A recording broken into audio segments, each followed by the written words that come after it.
Bismillahirrahmanirrahim. Alhamdulillahi rabbil alamin, wassalatu wassalam ala asyrafil anbiya'i wal mursalin Sayyidina Muhammad wa ala alihi wa sahbihi ajma'in. Qala al-musannif al-imam al-habib al-allamah Ahmad bin Zain bin Alawi al-Habsyi rahimahullah wa nafa'ana bi ulumih. Wa amma qawlu sayyidina an-nazim nafa'allahu bih wa'mur bi awradil ibadati umrakal fani wa sa'atiz zamanil muzmi'i. Awsa nafa'allahu bihi bigtinabil umur wal waqti sa'iril musri'i bil insan ila watanihi alladhi huwa ad-darul akhirah bi ay yukthira fihi min anwa'it ta'at wa sunufil qurubat wa idamatil a'malis shalihat kama amara Allah subhanahu wa ta'ala wa awsa biqaulihi ta'ala wa min ana'il laili fasabbih wa atrafan nahari la'allaka tarda wa ana'ul lail wan nahar hiya al-umur wal umuru sa'atun munqadiyah wa awqatun marrah. Qala ta'ala wadhkur isma rabbika bukratan wa asila wa min al-laili fasjud lahu wa sabbihhu laylan tawila. Wa qala jalla wa ala wa aqimis salata tarafayn nahar wa zulafan minal lail innal hasanati yudhibnas sayyi'at. Wa qala ta'ala amman huwa qanitun ana al-laili sajidan wa qa'ima yahdharul akhirah wa yarju rahmat rabbih qul hal yastawi alladhina ya'lamuna wal ladhina la ya'lamun.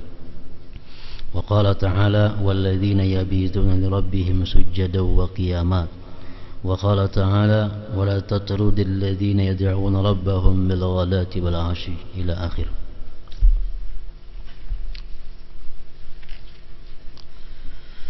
Makna daripada kalam Al-Habib Al-Allamah Ahmad bin Zain rahimahullah wa nafa'ana bi ulumih, mengisi waktu dengan ibadah.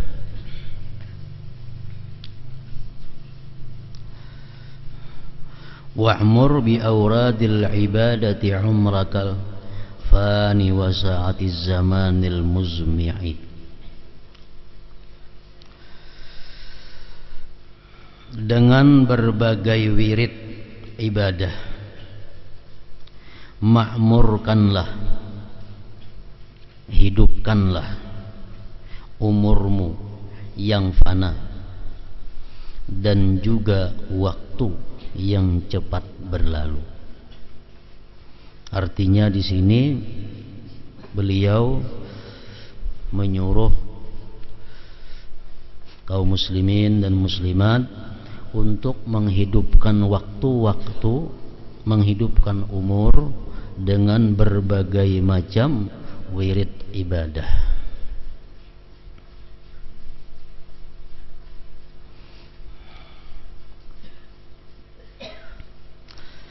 Umur yang diberi berkat oleh Allah subhanahu wa ta'ala itu ialah umur yang dimanfaatkan untuk ibadah kepada Allah.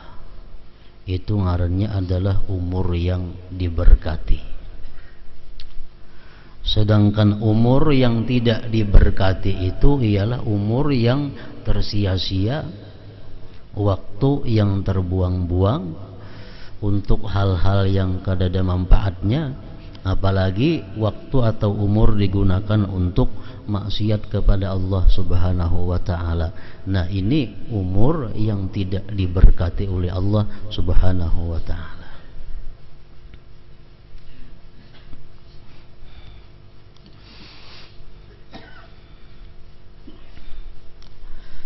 Yahya bin Mu'adz, salah seorang aulia Allah, mengatakan, ujar Sidin, sepenglihatanku, sepengetahuanku, manusia itu ada beberapa macam golongan. Rajulun shaghalahu ma'aduhu an ma'asih. Ada golongan manusia yang sibuk, artinya yang menghabiskan waktunya untuk persiapan-persiapan hari akhirat. sehingga dia tidak sempat lagi mengurusi urusan-urusan yang sifatnya adalah duniawi. Nah, jadi artinya orang ini sebagian besar waktunya 24 jam, sebagian besar waktunya digunakannya untuk ibadah, untuk hari kembali. Maka jasidin fahum minal faizin, maka mereka itu adalah orang-orang yang beruntung. Itu orang yang beruntung. Ada lagi kaumun syagalahum ma'ashuhu an ma'adih. Ada lagi golongan manusia yang disibukkan oleh urusan kehidupannya sehingga melalaikan daripada urusan hari kembalinya. Artinya ada manusia-manusia yang menghabiskan waktunya dalam sehari semalam ini, menghabiskan umurnya untuk urusan-urusan kehidupan duniawi. Ya, waktunya, pikirannya, umurnya tercurah untuk itu, sehingga kada sempat lagi inya mengerjakan ibadah amaliyah untuk persiapan hari kembali. Nah, fahum minal halikin, maka mereka itu adalah orang-orang yang sudah binasa, orang-orang yang sudah celaka. Kenapa? Karena dia akan kembali ke suatu tempat yang tidak dia siapkan sebelumnya. Ada golongan yang ketiga, wa qaumun yastagilu bihima. Ada satu kelompok lagi yang bekerja kedua-duanya. Dia urusan akhirat dilakukannya, urusan amaliyah ibadah diperbuatnya, urusan kehidupan dunia pun dilakukannya. Nah, orang seperti ini fahum minal mukhatarin, mereka ini pun masih tergolong orang-orang yang dalam keadaan bahaya. Masih dalam keadaan bahaya. Jadi apabila kita membagi waktu kita, membagi umur kita, separuh untuk urusan akhirat, separuh untuk urusan dunia, nah ini masih dalam keadaan bahaya. Masih dalam keadaan bahaya. Nang beruntung cuma adalah satu orang nang menghabiskan umurnya itu kebanyakan dalam hal urusan akhirat, sedikit urusan dunia.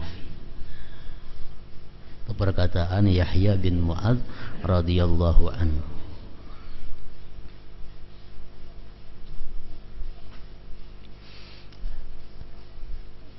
Para ahli tafsir mengatakan bahwa setiap manusia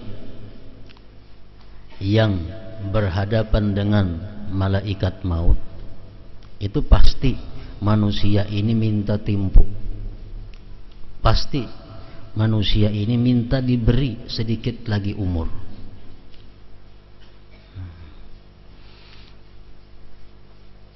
Sudah datang malaikat maut, sudah kita lihat malaikat maut hendak mencabut roh, maka manusia ini yang pertama-tama disesali adalah banyaknya waktu yang tersia-sia. Itu yang paling disesali. Banyaknya dahulu waktuku yang terbuang-buang. Nah, sekarang sedetik pun minta waktu kada diberi waktu lagi.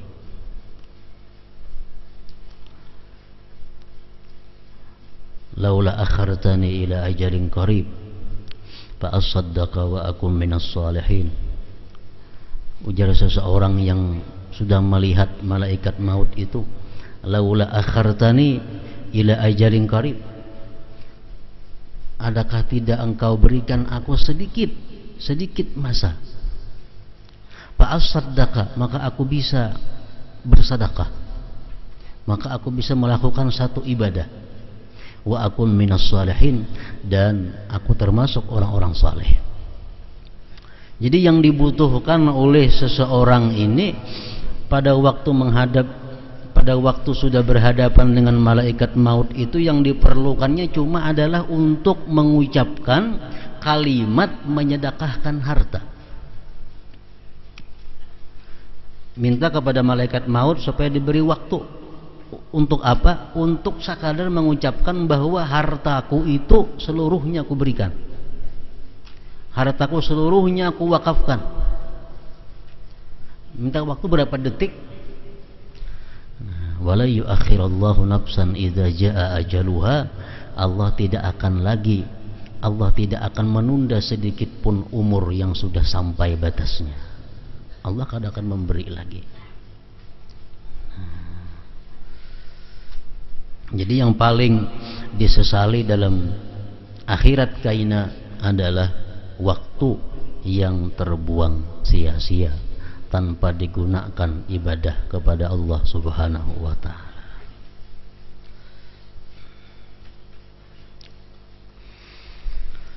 Dalam bait di atas, Sayyid Abdullah bin Alawi Al-Haddad rahimahullahu ta'ala mewasiatkan agar manusia memanfaatkan umur dan waktu yang berlalu dengan cepat, membawanya menuju tanah airnya, yaitu negeri akhirat.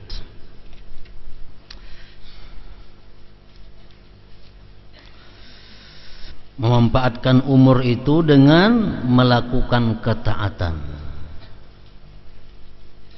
amal saleh.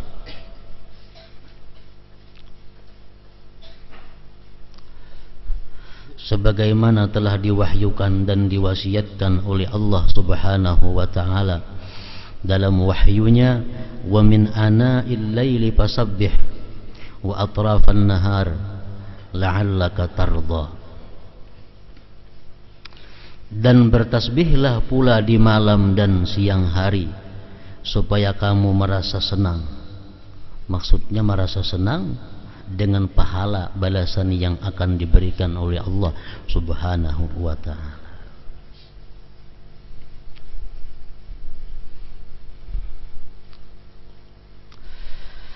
Sepanjang malam dan siang hari merupakan umur. Sebab umur adalah saat dan waktu yang telah berlalu. Itu ngarannya umur. Allah Ta'ala mewahyukan, wazkurisma rabbika bukratan wa asila wa minal laili fasjud lahu wa sabbihhu lailan tawila. Dan sebutlah nama Tuhanmu di waktu pagi dan petang, dan pada sebagian dari waktu malam sujudlah kepadanya, dan bertasbihlah kepadanya pada bagian yang panjang di malam hari. Rasulullah sallallahu alaihi wasallam mengatakan, ujar Nabi kita, wala yushaddad dina ahadun illa ghalabahu. Tidak ada yang menentang akan agama ini, melainkan agama itu pasti mengalahkan dia. Maksudnya, kalau kita hendak mengamalkan semua amalan-amalan yang disuruh oleh agama, pasti kita kewalahan. Pasti kita kewalahan. Kenapa? Karena dari subuh sampai ke subuh berikutnya itu ada amalan-amalan yang mesti dilakukan. Ada wirid-wirid yang dianjurkan untuk membacanya. Nah, jadi kalau kita hendak mengamalkan seluruh anjuran-anjuran agama ini, kita dikalahkan oleh agama. Kita kada mampu. Mampu paling di waktu muda, karena sudah waktu tua kada mampu lagi. Nah, lalu ujar Nabi kita, wa qaribu wa saddidu fasaddidu wa qaribu wa abshiru. Kalau kada kawa menjalankan anjuran-anjuran agama itu seluruhnya, maka ambillah nang dekat. Ambillah nang dekat. Artinya kalau kada kawa samuaan, nang parak samuaan barang. Nang kada kawa parak samuaannya barang. Nah, jadi artinya kalau kita kada kawa mengambil keseluruhan agama, ibadah-ibadah yang dianjurkan agama itu, maka kita ambillah yang apa kita mampu untuk melakukannya. Wasta'inu bil ghadwati war rauhati wa syai'in minad duljati wa syai'in minad duljah, dan mintalah pertolongan ujar Nabi di waktu pagi, di waktu petang, dan di waktu sedikit malam hari. Artinya kalau kita kadang beribadah full 24 jam kepada Allah Subhanahu wa taala, kita ambil 3 waktu. Waktu yang pertama ghadwah, waktu pagi. Yang kedua rauhah, waktu petang. Yang ketiga wasyai'in minad duljati, dan sedikit daripada malam. Nah, kalau kita kadang menghabiskan waktu itu untuk wirid, untuk taat kepada Allah. Makanya banyak hadis-hadis daripada Rasulullah yang menyuruh kita membaca ini di waktu petang, baca ini di waktu pagi, baca ini di waktu malam. Nah, ini apa gunanya? Supaya kita bisa menjalankan apa-apa yang disuruh oleh Rasulullah itu dengan mudah. Ada amalan yang disuruh Nabi kita membaca pagi sore. Ada amalan yang disuruh Nabi kita membaca pagi aja. Ada amalan yang disuruh Nabi kita membaca petang aja. Nah, ini apa? Untuk memudahkan kepada kita. Padahal amalan yang jam 8 mestinya ada, jam 9 ada, jam 10 ada, 11 ada, 12 ada, 1 ada, 2, jam 3 ada, sampai 24 jam itu sebenarnya ada wirid-wirid yang dibaca. Cuma kita kadang mampu, kita dikalahkannya. Nah, jadi ambil nang 3 perkara itu jangan sampai dilewatkan. Nang pagi, nang petang, dan sedikit daripada malam hari. Usai'in minad duljah.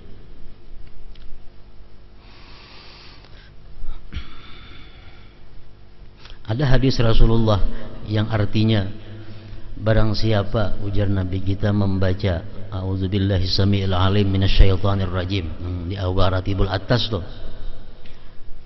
3 kali, lalu akhir surah Hasyr 3 ayat, law anzalna hadzal Qur'an ala jabalin itu sampai seterusnya. Barang siapa ujar Nabi membaca itu di waktu pagi, maka Allah menyerahkan kepadanya 70 malaikat, 70.000 malaikat. Nah, apa tugasnya malaikat yang 70.000 ini? Yusalluna alaih, memintakan ampun kepada Allah terhadap orang yang membacanya. Dan andai kata dia pada hari itu mati, maka dia mati sebagai syahid. Nah, apabila dia di petang hari membaca demikian halnya, nah, untuk malamnya pun berlaku seperti yang siang tadi juga.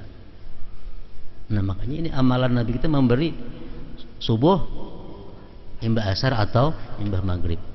Imbah asar termasuk petang, imbah maghrib termasuk juga. Jadi amalan yang dibaca sore jar itu boleh imbah maghrib, boleh imbah asar. Nah, jadi kalau kita membaca misalnya a'udzubillahi samiil alim minasyaitonir rajim 3 kali, baca law anzalna sampai habis. Kita baca imbah asar atau imbah maghrib, nah kita diserahi oleh Allah malaikat 70.000 yang memintakan ampun kepada kita. Dan andai kita mati malam ini, kita mati sebagai syahid. Nah, jadi amalan-amalan yang seperti ini jangan dilewatkan lagi. Kenapa? Karena sudah kita kada kawan nang pul 24 jam nang di sini barang kawa. Nah, itu nang besukan lawan kamarian. Ada lagi amalan Rasulullah yang menyuruh kita membaca kamarian. Man qala hina yumsi, siapa yang berkata di waktu petang, raditu billahi rabba wa bil islami dina bi Muhammadin nabiyya. Nah,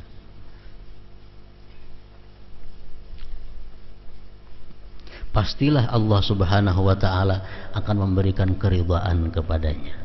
Karena haqqan 'ala Allah ayyurdiyahu. Pasti Allah akan meridai orang tersebut. Kalau kita kamarian baca baik imbah asar atau imbah maghrib, raditu billahi rabba wa bil islami dina wa bi Muhammadin nabiyya. Allah meridai akan dia. Nah ini nang di kamarian, nang bisukan. Hadis Rasulullah mengatakan, man shalla salatal fajri wa jalasa fi makanihi hatta tatlu asy-syamsu a'tahu Allah taala asyra khisal. Barang siapa sembahyang subuh kemudian dia terus berzikir di tempatnya sampai terbit matahari jam 6. Nah, apa kalau dibaca? Imam Ghazali membagi dalam kitabnya, hendaknya membaca Quran ada, membaca salawat ada, zikir ada, istighfar ada, sampai jam 6. Baik sembahyangnya berjamaah di masjid atau sembahyang sorangan di rumah, sembahyang subuh, tapi jangan beralih tempat duduk dari situ sampai terbit matahari. Allah akan memberikan dia 10 perkara. Pertama, taubah qablal maut. Diberi Allah tobat sebelum mati.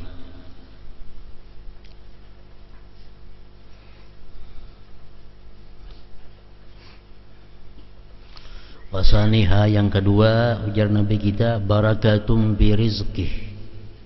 Barakah pada rezekinya. Rezeki yang berberkah ini rezeki yang menolong kita untuk ibadah. Rezeki yang berberkah itu rezeki yang membawa kita kepada taat lawan Allah. Kalau rezeki yang membawa kita kepada maksiat, itu rezeki yang tidak diberkati oleh Allah. Yang kedua, barakatun fi rizqih, barakah rezekinya. Wasalisuha, yang ketiganya, salamatun fi badanihi, selamat pada badannya. Artinya kita kada akan karena penyakit-penyakit yang bisa mengurangi badan kita. Macam orang karena kusta itu kan mengurangi badan, ditatak. Selamat daripada badannya.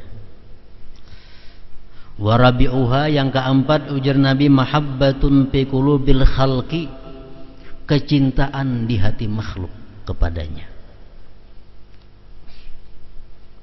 Yang keempat, mahabbatun fi qulubil khalqi.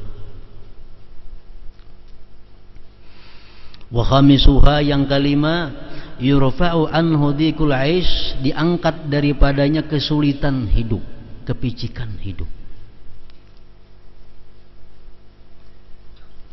Wasadisuha, yang keenam, yakhruju minad dunya bi kalimatil ikhlas, dia keluar daripada dunia artinya mati mengucapkan kalimat ikhlas, la ilaha illallah. Wasabi'uha, yang ketujuh, yuwassa'u qabruhu, diluaskan kuburnya. Wasaminuha, yang kedelapan, yu'ta kitabahu biyaminih, diberikan kitab catatan amal dengan tangan kanannya. Watasi'uha, yang kesembilan, yamurru 'ala sirat kal barqil lami', dia lewat di siratal mustaqim seperti kilat yang memancar. Wa ashiruha, yang ke-10, yadkhulul jannata bighairi hisab, dia masuk surga dengan tiada hisab. Nah, ini orang nang sembahyang subuh duduk kada beralih-alih, berbacaan, berzikir, berselawat, membaca Quran, membaca tasbih, membaca istighfar sampai terbit matahari. Nah, 10 perkara itu diberi oleh Allah Subhanahu wa taala. Nah, ini amalan yang dianjurkan Nabi kepada kita waktu beisukan. Ada hadis lain lagi, sembahyangnya berjamaah, sembahyangnya berjamaah dan duduk kada berpindah pada situ, berbacaan berzikir sampai terbit matahari, kemudian dia sembahyang isyraq 2 rakaat. hanya bulik inya ke rumahnya. Nah itu dapat 10 perkara ini juga, ditambah lagi pahala haji yang mabrur, sempurna, sempurna, sempurna, ujar Nabi kita.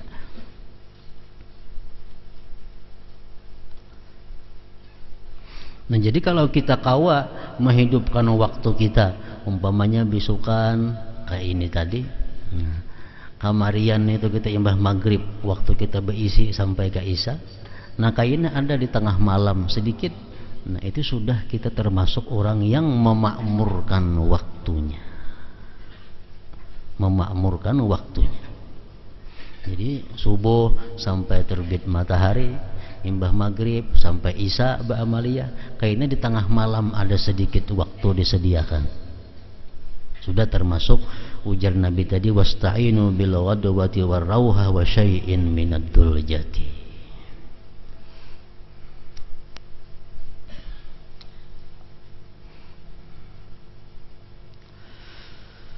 Allah Jalla wa Ala berfirman, wa aqimis salata tarafain nahar wa zulafan minal lail innal hasanati yudhibnas sayyiat. Dan dirikanlah salat pada kedua tepi siang, pagi dan petang, dan pada bagian permulaan malam. Sesungguhnya perbuatan-perbuatan yang baik itu akan menghapuskan perbuatan-perbuatan yang buruk.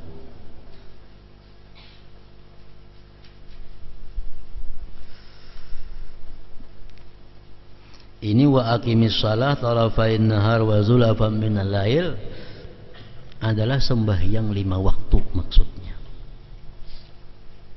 Sembahyang subuh, zuhur, asar, maghrib, isya.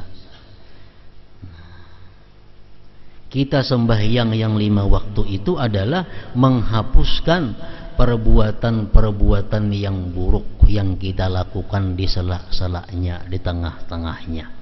Kita sembahyang subuh, imbas sembahyang subuh ada kita melakukan dosa-dosa, karena sembahyang zuhur menghapuskan dosa tadi. Imbas sembahyang zuhur melakukan pulang ada dosa-dosa, begitu sembahyang asar menghapuskan dosa-dosa tadi.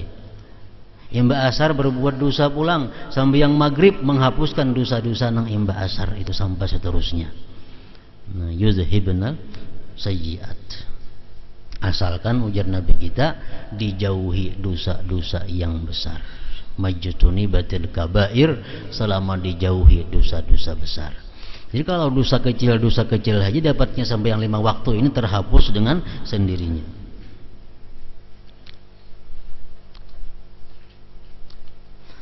Menghapuskan perbuatan-perbuatan yang buruk.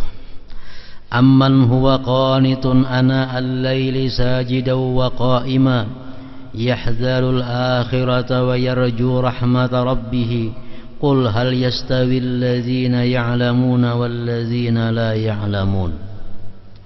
Apakah kalian wahai orang-orang musyrik yang lebih beruntung, ataukah orang yang beribadah di waktu malam dengan sujud berdiri sedang ia takut akan siksa akhirat dan mengharap rahmat Tuhannya? Katakanlah, apakah sama orang-orang yang mengetahui dengan orang-orang yang tidak mengetahui?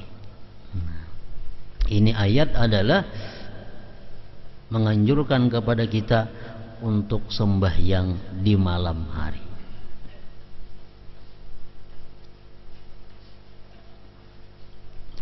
Walladzina yabituna li rabbihim sujjadan wa qiyama, dan mereka yang melewatkan waktu malamnya dengan bersujud dan berdiri untuk Tuhan mereka.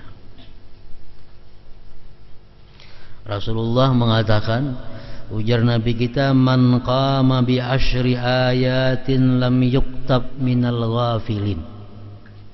Orang yang bangun malam, lalu dalam bangun malam itu dia sembahyang, dia membaca 10 ayat daripada Al-Quran, maka dia tidak ditulis sebagai orang yang lupa, dia tidak ditulis orang yang lalai. Artinya kita bangun malam hari, baik pukul 4 bangunnya, sembahyang kita 2 rakaat, membaca 10 ayat, nah Fatihah 7 sudah, 2 rakaat 14, asal di malam hari. Lam yuktab minal ghafilin, tidak ditulis dia orang-orang yang lalai, yang lupa kepada Allah. Wa man qama bi mi'ati ayah kutiba minal qanitin, kalau dia bangun malam lalu dia membaca 100 ayat daripada Al-Quran, maka dia ditulis sebagai orang-orang yang taat kepada Allah Ta'ala. Dia dicatat sebagai orang-orang yang taat kepada Allah. Wa man qama bi alfi ayah kutiba minal muqantarin, siapa-siapa yang bangun malam dan kau membaca Al-Quran sampai 1000 ayat, maka dia itulah orang yang disebut banyak beribadah kepada Allah Subhanahu wa ta'ala. Nah, jadi untuk terhindar supaya jangan kita dicap oleh Allah orang yang lalai, yang lupa kepadanya, artinya minimal 10 ayat di tengah malam itu yang dibaca. Lam yuktab minal ghafilin, dia kada ditulis sebagai orang yang lalai.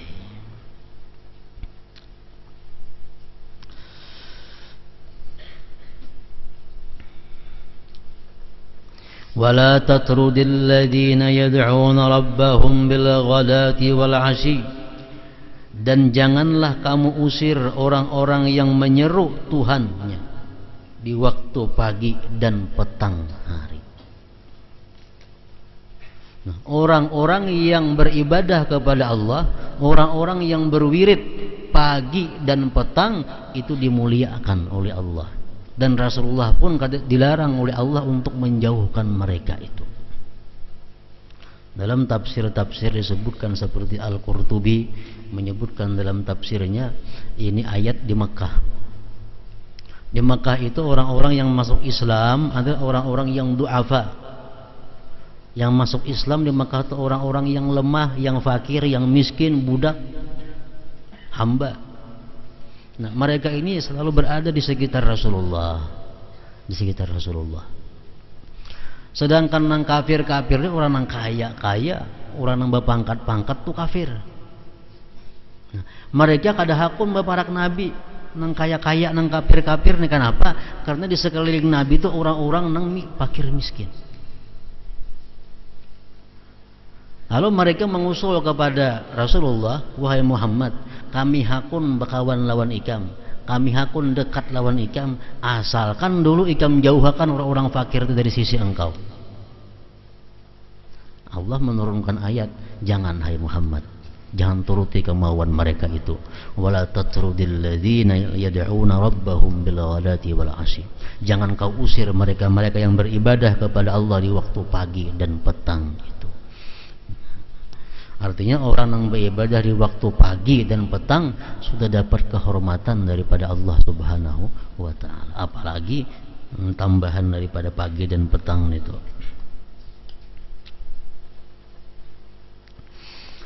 Mengisi waktu dengan mengamalkan berbagai wirid merupakan salah satu jalan untuk mendekatkan diri kepada Allah Ta'ala.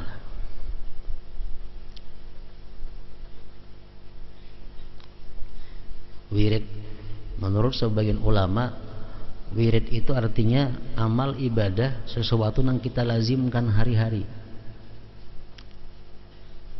Itu artinya wirid kita. Misal kita sudah sembahyang subuh, kita membaca Quran, berzikir, bersalawat, beristighfar sampai pukul 6, kita gawi ini tuh artinya wirid kita. Itu sudah ngarannya wirid. Mbah maghrib membaca 7 surah dan lain-lain sampai isya, itu sudah kebiasaan kita, ngarannya adalah wirid. Nah, sesuatu yang sudah dijadikan wirid itu disunatkan kita mengqadanya kalau kita ketinggalan karena sesuatu kesibukan, sesuatu keuzuran, ketinggalan, kita dianjurkan untuk membayarnya, mengqadanya di waktu yang lain. Mengisi waktu dengan mengamalkan berbagai wirid merupakan salah satu jalan untuk mendekatkan diri kepada Allah Ta'ala. Imam Al-Ghazali rahimahullah telah menjelaskan masalah ini secara terperinci dalam berbagai kitabnya, terutama dalam Ihya bab Tartibul Aurat. Dalam kitab Tartibul Awrad itu dijelaskan wirid-wirid orang yang hendak mendekatkan diri kepada Allah. Mulai pagi sampai ke pagi berikutnya. Ada wirid-wiridnya, ada bacaan-bacaannya, ada amaliyah-amaliyah yang dilakukan. Di antaranya beliau berkata, barang siapa ingin timbangan kebaikan lebih berat, hendaknya dia menghabiskan sebagian besar waktunya untuk beribadah.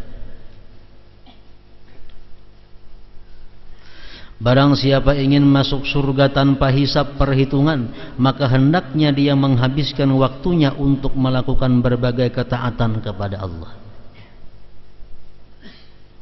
Jadi dalam sehari semalaman ini sebenarnya yang kita lakukan itu adalah taat atau ibadah yang kita lakukan, atau sesuatu yang menunjang kepada ibadah.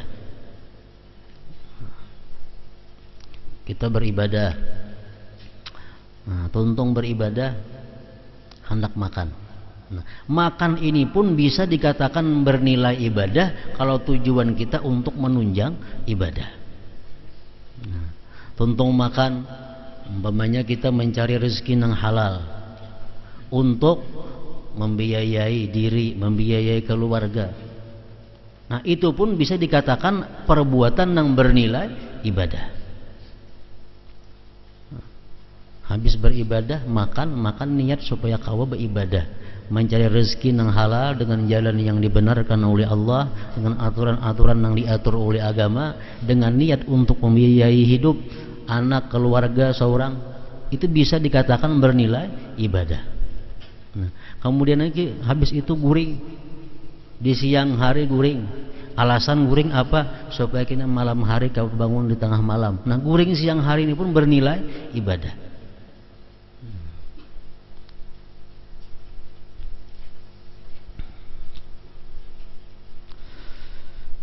Hendaknya dia menghabiskan sebagian besar waktunya untuk beribadah. Barang siapa ingin masuk surga tanpa hisab perhitungan, maka hendaknya dia menghabiskan waktunya untuk melakukan berbagai ketaatan kepada Allah Subhanahu wa ta'ala. Nah, macam bini-bini sembahyang subuh, tuntung sembahyang subuh gana di Basahapan sampai kayaknya pukul 6. Nah, semacam tadi gawi. Bila bini-bini ini dapat melaksanakan macam itu, dapat 10 perkara daripada Allah tadi sudah. Tobat sebelum matinya, berkah rezekinya, semuaan tadi 10 macam. Nah, tuntungan itu karena bini-bini apa digawe? Menyempurnakan ini, menyempurnakan itu. Kalau niatnya ini adalah kebaikan, bernilai ibadah. Karena memasakkan nasi, menyengakan iwak, sagan laki, sagan anak-anak sekolah, asalkan niatnya baik untuk itu, nilainya adalah ibadah. Betatapas, napasakan baju ini, baju itu, untuk anak, untuk semuaan, niatnya baik bernilai ibadah. Karena kauyuhan taguringan, niatnya baik nilainya adalah ibadah. Jadi kawah aja seharian itu kita menggawi ibadah dan sesuatu nang mubah tapi nilainya adalah ibadah.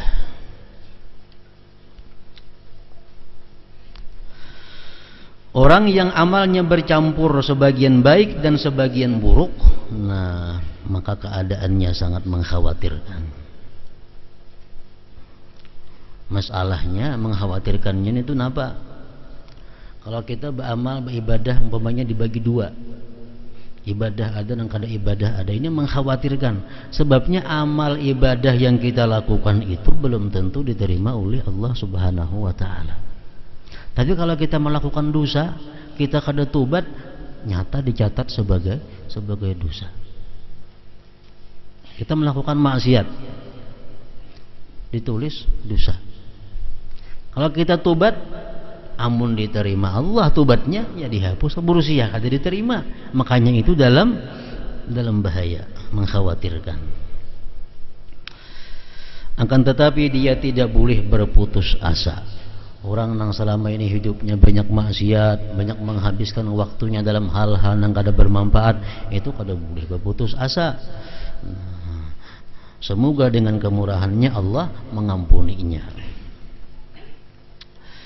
Ibadah merupakan makna bagi semua amal saleh dan berhubungan dengan segala hal yang terdapat dalam inti dan cabang agama.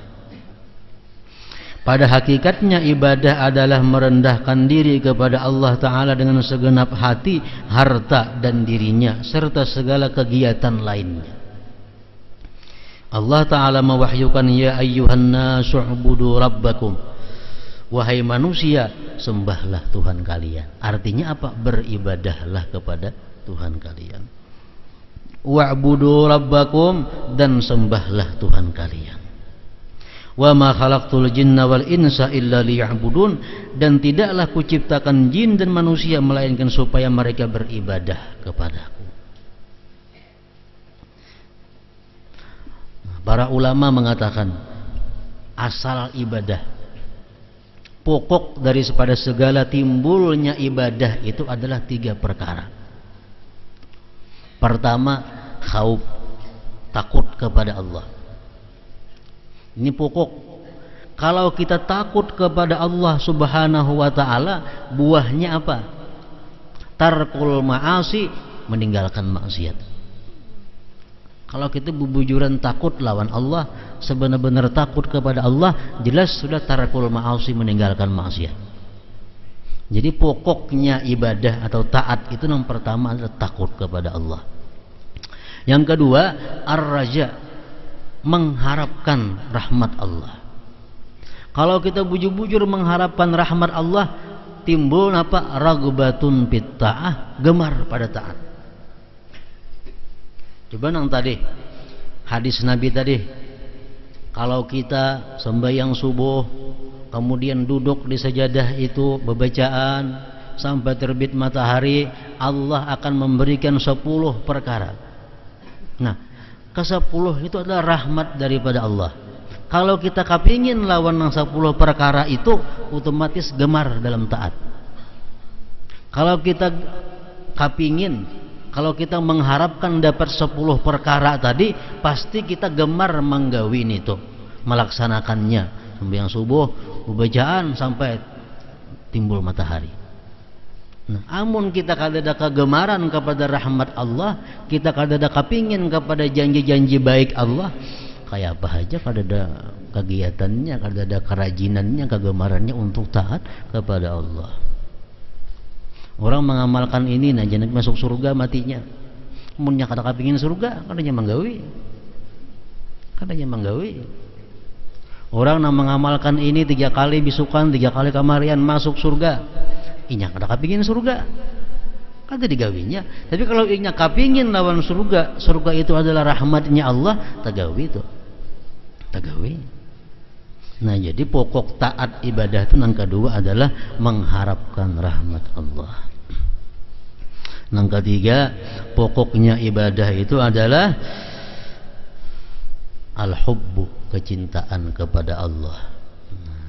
Kecintaan kepada Allah. Orang yang sudah cinta kepada Allah ini akan menimbulkan kepingin, kerinduan untuk bertemu Allah Subhanahu wa ta'ala.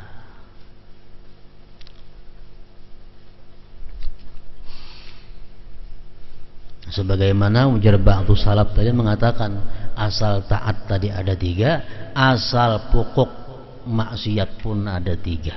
Nah, ini ibunya, induknya maksiat berasal dari 3 ini. Yang pertama adalah kibir, sombong. Orang yang sombong ini banyak menimbulkan maksiat-maksiat yang lainnya.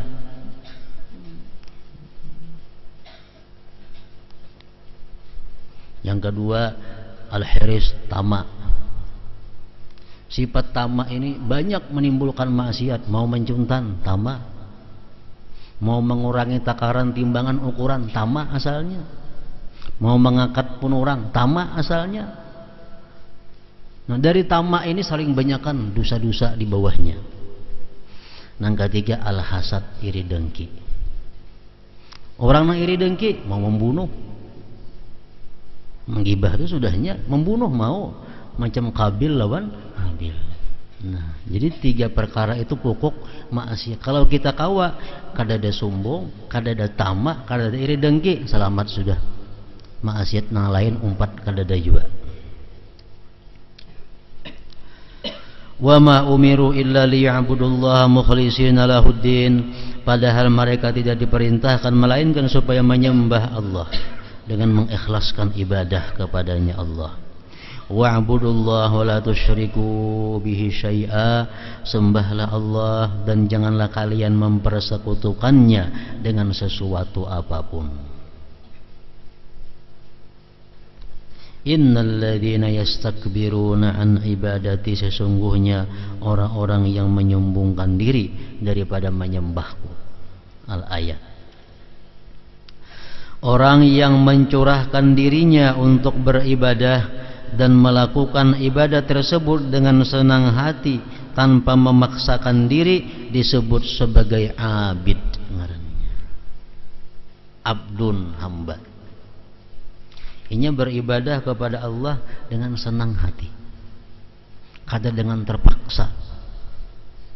Nah, ini disebut ngarannya adalah abdun, hamba. Sedangkan orang yang memaksakan diri dalam beribadah disebut muta'abbid. Orang yang melatih dirinya dengan susah payah agar bisa beribadah, itu ngarannya adalah muta'abbid. Dan seseorang itu kada bisa langsung menjadi abid kalau sebelumnya dulu muta'abbid. Maka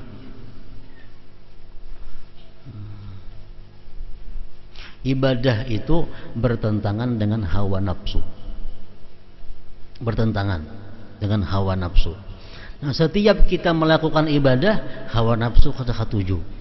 Maka bila hawa nafsu yang kada katuju, lapah kita jadinya. Lapah kita karena hawa nafsu kada katuju. Nah, supaya hawa nafsu yang katuju kayak apa? Dibiasakan. Jadi setiap kita mesti muta'abbid dahulu ngarannya. Muta'abbid itu orang yang bersusah payah beribadah. Kalau sudah kita terbiasa, hanya jadi abdul dengan senang hati beribadah kepada Allah. Sedangkan orang yang memaksakan diri dalam beribadah disebut muta'abbid. Orang tuh maulah jadi alim, kadang mau kalau kadang muta'alim dahulu, belajar dahulu, hanya mau jadi alim. Orang maulah jadi ahli sufi, ahli tasawuf, kadang akan bisa kalau kadang mutasawwif dahulu, mengusahakan untuk bertasawuf. Orang kaulah jadi zuhud, kadang kawa sebelum kadang mutazahid, dia berusaha untuk zuhud. Jadi ibadah kepada Allah pun pada awal mulanya mesti dipaksakan hawa nafsu ini. Nah, kemudian membaca Al-Quran.